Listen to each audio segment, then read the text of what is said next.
Welcome everyone. If you like this video, please click on like, share and subscribe button. Today we will be discussing about metaphysical poetry.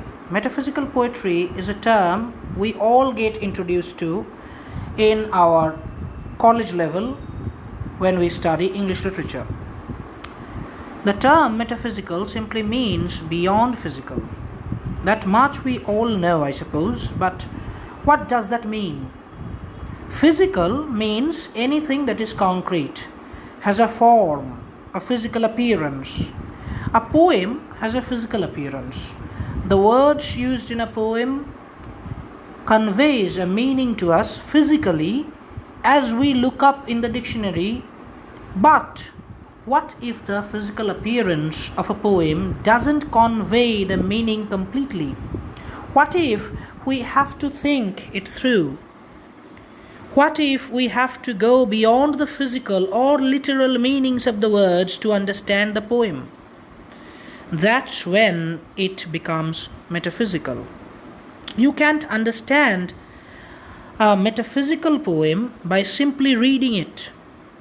Whereas in case of other poems, you read and understand the words that are arranged in a metrical scheme and you understand it.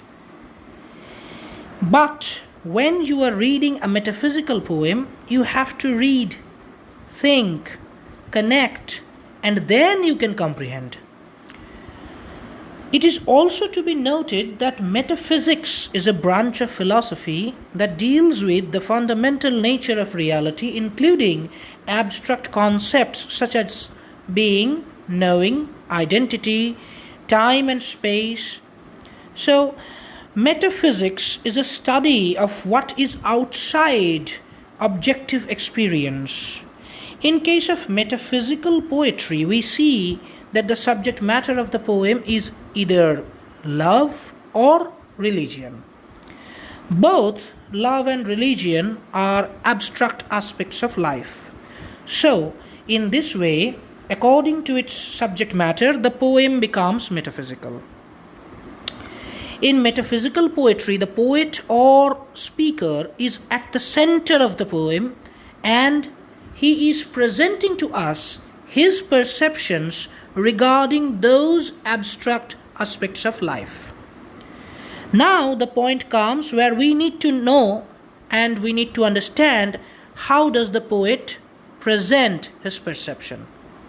The fundamental style of metaphysical poetry is that it is very, very argumentative. We are accustomed with poetry being an emotional outcome in general, but in case of metaphysical poetry, the emotions are not shown in an emotional way, rather quite unnaturally in the form of arguments. Metaphysical poets use logical arguments to present their perceptions regarding the abstract aspects of life such as love and religion. Sometimes we find syllogistic approach in their poems. Now, we know that we use logical reasoning in our concrete physical world, but the fun of metaphysical poetry lies in the fact that it explores the abstract aspects of life such as love and religion with the help of physical argumentativeness.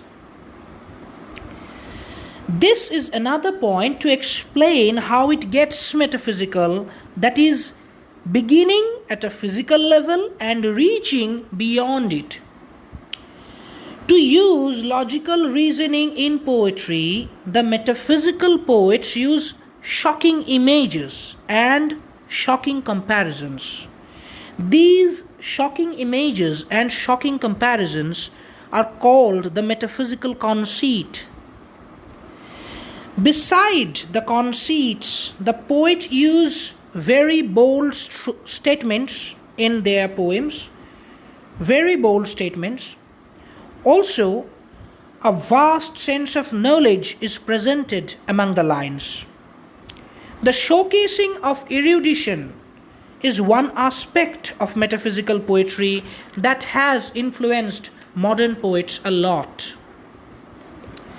Some points are there to criticize metaphysical poetry.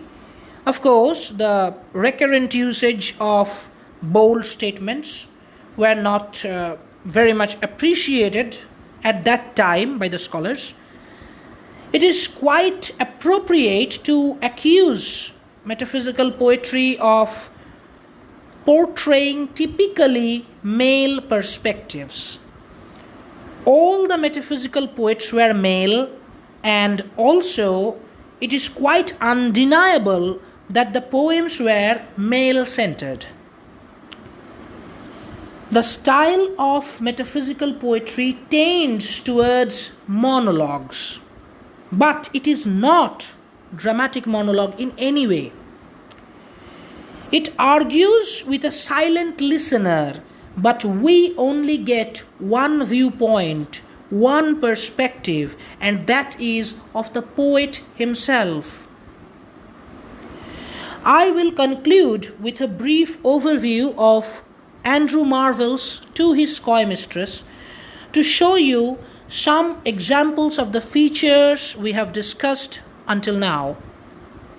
Subject matter of this poem, To His Coy Mistress, is love.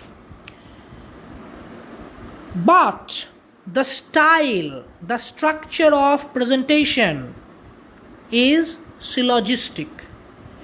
The first premise says that if we had unlimited time and space, then you could continue to be coy and I could continue to pursue you eternally.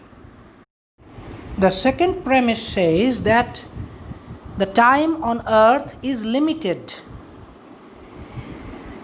The conclusive point is at the end, and it says to use the limited time efficiently before it finishes off, before we die.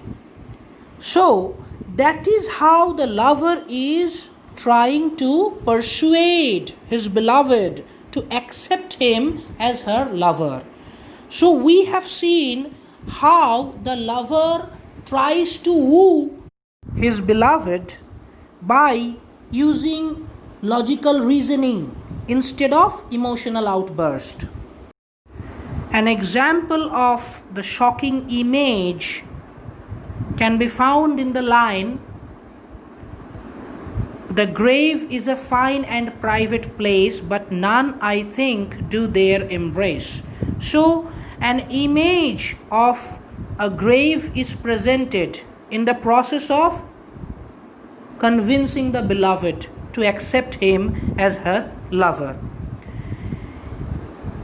An example of shocking comparison can be found in the line where the poet says about amorous birds of prey. He is not comparing the lovers with the little soft and gentle kind of birds. No, he is comparing the lovers with the birds of prey, the ferocious ones. So that is a shocking comparison. If you need examples of erudition, you can find it in the words the Ganges, the flood, empires and iron gates, and etc. etc.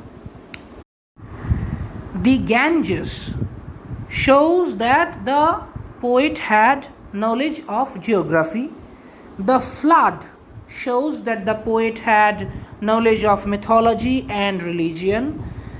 The word empires shows that the poet is referring to history, and the phrase iron gates of life shows that the poet was very much aware of Danubian philosophy, where a woman's body was conceptualized as a castle.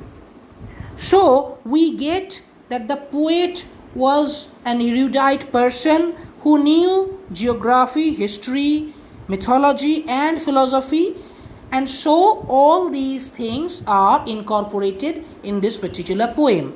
I think I have been successful to make you understand in very short what is the basic concept of metaphysical poetry. If you have liked what I have discussed, please like, share and subscribe the video. Thank you.